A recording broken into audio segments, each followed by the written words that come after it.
Hi, I'm Rudy Garza, President and CEO of IAEI, and this is Rudy's Roundup.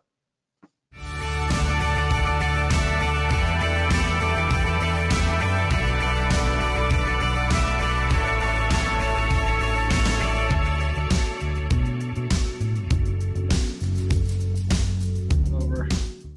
Hi, Rudy Garza, President and CEO of IAEI. I know it's been a while since I put out a video, but we have changed the name from Rudy's 10 at 10 on the 10th to Rudy's Roundup. And so this is going to be my very first edition of Rudy's Roundup, the premiere edition.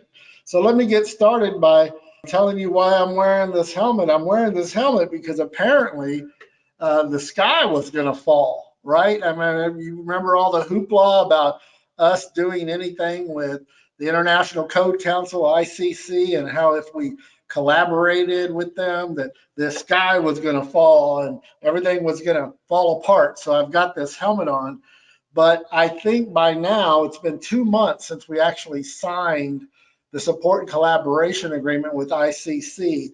And I think that by now you can tell that nothing has changed. Everything is still the same. You've probably noticed no changes out there in your membership or dealing with the international office at all. So I think it's safe to say I can go ahead and take this helmet off because the sky didn't fall as everybody thought it might. One of the things that came out of this collaboration with ICC is it offered a huge savings to IAEI. Just from the services that they are handling for us to this point in time, we're already going to be saving about $500,000 annually. So it's been great. It's been a win-win for ICC and IAEI. Of course, ICC gets access to our electrical expertise, and in return, we get access to some back office services that they can provide for us to reduce our overhead. So let me move on to another subject, and that is something that's been on top of mind for a lot of people, and that is the 2023 NEC. I've said before, and I'll say it again, that here at IAEI, all we can control is what happens at IAEI. We can only control what happens within the four walls of this building. We have no control over any other organizations. I know that in the past, NFPA has provided IAEI with free copies of the NEC to provide to our 3-year members. But that has not been the case and wasn't the case in the last code cycle.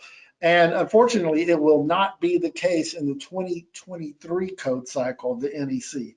So the latest news that I have from NFPA is they are generously willing to offer the IAEI member a 20% discount on the 2023 NEC. So if you order your 2023 NEC through IAEI, you will get a 20% discount off the cover price.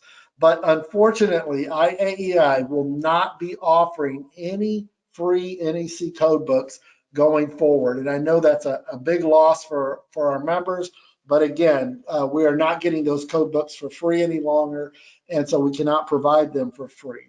Moving on to our second big book issue out there, and that is the 2023 analysis of changes. Well, I can guarantee you that it is well underway and actually ahead of schedule. Jody Wages and Laura Hildreth have been editing the book, and the PowerPoint is almost complete. As a matter of fact, the first test run of the analysis PowerPoint will be presented at Supercode in Massachusetts at the end of April. Again, that's how far along it is, that the first test run of the PowerPoint will be presented at the end of April at Supercode in Massachusetts. This year, the 2023 analysis is a collaborative effort. It's not going to be a book written by one person, but rather a collaborative effort of collaborative authors. The content is actually being written by several IAEI members that sit on all of the NEC code making panels. I know that there are other analysis of changes books published, but I can absolutely guarantee you that none are written by the very individuals who are making the changes on every code panel. The IAEI analysis of changes is being written by the very individuals who are making the changes on every code panel. I think that everyone is going to be pleasantly surprised by the 2023 analysis of changes. At one time, our analysis of changes was the top seller, but the 2020 edition of our analysis was actually the 5th bestseller out of 7. That's almost 2 away from last place. And our place in that standing has been falling ever since 2014. We were charged at the last board meeting in November to move our analysis of changes back into the #1 spot where it rightfully belongs. And that's why we're taking this new approach, a new innovative approach at writing the analysis this cycle. Remember, the definition of insanity is doing the same thing over and over again and expecting a different outcome. So if we want to change our sales projections on the analysis of change, we actually have to make a change to the analysis of change. And that's why we're doing this new approach. So I want to just say, if you've heard any rumors, and we've heard them out there, that, oh, I've heard the analysis isn't going to get done. I've heard that they haven't even started. It's not going to be ready. Completely false. It's just nonsense. Don't believe that. And quite frankly, as the CEO of IAEI, who oversees the staff, that's pretty much an insult to our professional, hardworking staff. I can guarantee you that it's getting produced and it's going to be ready on time.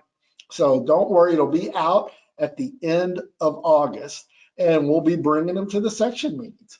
Finally, I want to touch on our lifetime honorary members of IAEI. Last week, I was talking to Michelle Hutton, our Director of Membership Services, and we were talking about our lifetime honorary members, and I said, well, just make sure that they're all getting their certificates on time and so forth. And she's like, well, what do you mean? I said, well, don't we give them something?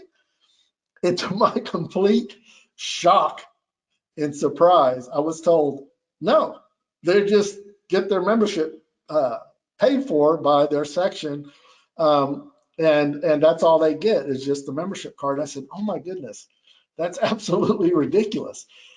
How do you not honor an honorary lifetime member?